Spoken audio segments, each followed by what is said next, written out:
Yesu ashimwe. Dusangire iri jambo dusanga muri Zaburi y'umunani umurongo wa 3 no wa 4 haravuga ngo iyo nitegereje ijuru ryawe igikorwa cy'intoke zawe n'ukwezi n'inyenyeri ibyo waremye umuntu nikaho umwibuka cyangwa umwana w'umuntu aho mugendera. Tugomba tuganire ku muntu cyane cyane ndavuga agaciro k'umuntu. Imana yararemye ibintu byinshi. Uyu mwanditsi yahereye ku ijuru kandi by'ukuri ni ikintu gikomeye Imana yaremye. Iyo uravye ko atakirishigikiye ikaba ritaratugwako ni ikintu kidasanzwe.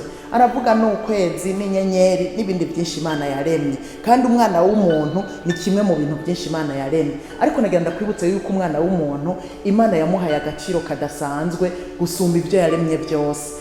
Yobu mu gice cy'indwi ku murongo wa 17 aravuga ngo umuntu niki ahumukuza ukamushira ku mutima. Umwana w'umuntu Imana yaramukujije mu buryo budasanzwe, kuko ibyo yaremye byose yaciye biha umwana w'umuntu kugira ngo abiganze.